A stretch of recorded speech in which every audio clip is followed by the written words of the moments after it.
I really love the look of antique seashell art. We don't live in an area where I can collect seashells, so I had to make my own. I was inspired by some French antique shell planters that I found on DIbs and on the website Farmhouse. The links are below. So I decided that since all we have are zebra mussels here on the shores of Lake Ontario, I would use some IOD molds and some Debbie's DIY paint to create my own planter.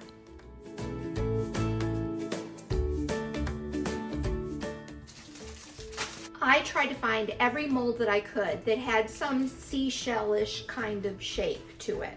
IOD seashore mold and 2 little shells right here in the mermaid mold. I use those. In Acanthus scroll, there's this little round sand dollar-ish ocean kind of life thing. I used that from Acanthus. I used a plain wood box for the base of my planter, but you could also use this technique on a clay pot. My box had to look like it had been around for 100 years. I wanted it to have that look of old, textury cement and worn, sandy salt wash. On my seashell box, I used only 3 colors of Debbie's DIY paint. For this medium gray color, I used Letterpress gray. I added a little bit of contrast with weathered wood. That's a real dark brownish, grayish, brownish, blackish color. Later, I'll use sandy blonde as a glaze. It's perfect. It's sandy. It should go over seashells, right? To create that concrete or cement texture, I mixed Letterpress gray with Fusion FRESCO. Fusion FRESCO is a texturizing medium.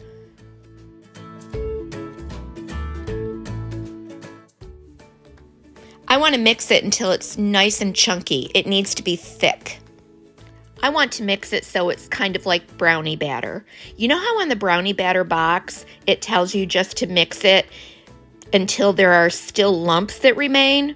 That's the look you want. Then you're going to apply this mixture to your box or your pot using a flat spatula, a putty knife. I just use a credit card. Use a light touch because you want all of those lumps in that texture to show. You can also continue to add layers over dried layers to build up even more texture. Then let your textured paint mix dry completely.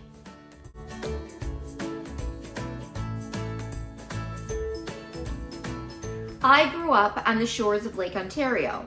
We don't have seashells there, we have zebra mussels.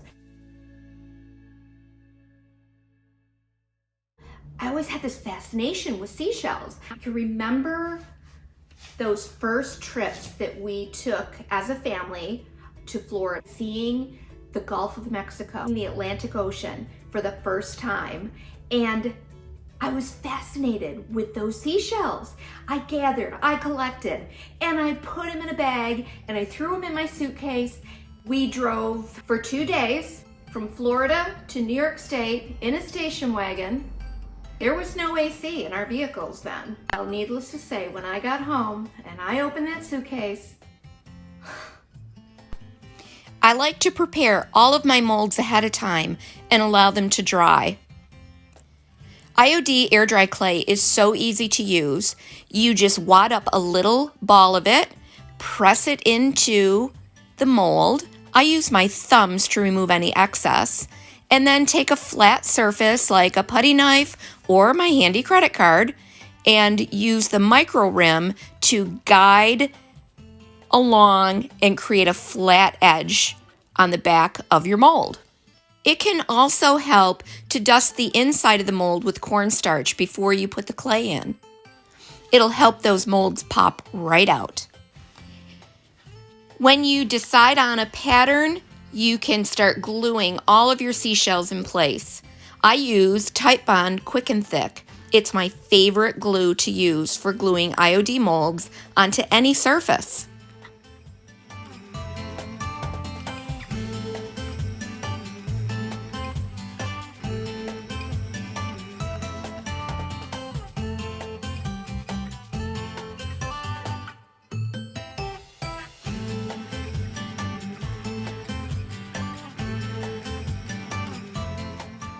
As your molds dry, you may find that they'll warp a little bit or they'll crack. That's okay. I think it makes the finished product look more authentic and more natural.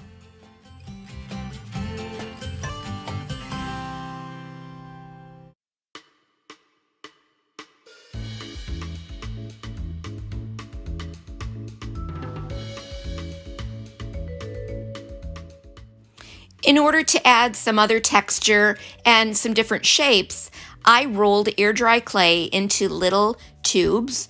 They kind of resemble tiny little seashells or stones, something you might pick up along the beach.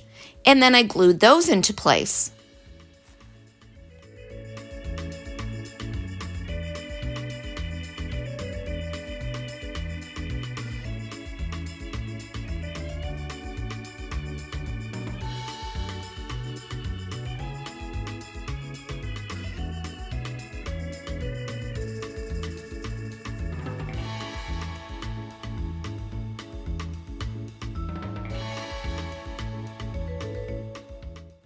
After your molds have completely dried, I take some of that weathered wood paint and just create some accents.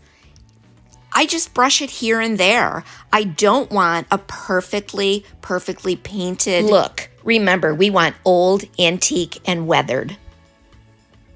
The next step is to apply a glaze, a textured sandy glaze, over my entire box. I'm mixing Debbie's DIY paint, sandy blonde, with some of that FRESCO texture medium and a clear glaze. Then I'll brush that over the entire surface. I let it build up in some areas so that I have all of that texture from the FRESCO in cracks and crevices. Using a glaze medium mixed with your paint gives it a little more transparency. I really wanted this to give it a very antique, sea-swept look.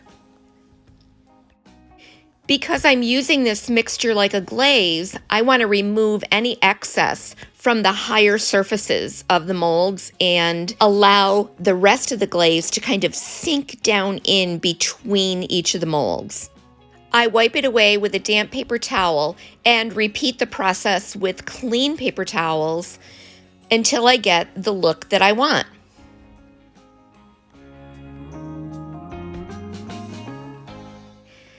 Debbie's DIY paint will be reactivated when it gets wet. So this is a good thing. I allow my wet paper towel to remove a little bit of that weathered wood paint on those little stones that I made. Gives it a very cool mottled look. Now it's time to add the finishing touch. This is Debbie's DIY dark wax. I will apply it over the whole surface and then wipe away any excess with a soft cloth or a paper towel. You can even use some clear wax as an eraser to remove even more of that dark wax. Oh, and speaking of erasers, here's my last best tip, a Mr. Clean Magic Eraser. When I dampen it and wipe it over the molds, I can bring out even more highlights.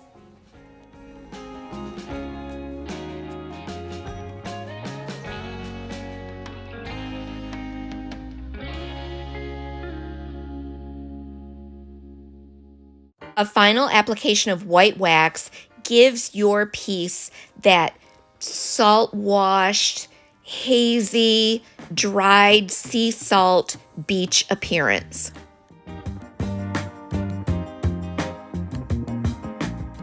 Using Iron Orchid Designs, air dry clay, and IOD molds, along with Debbie's DIY clay-based chalk paint, I created that wonderful antique European look of seaside shell art.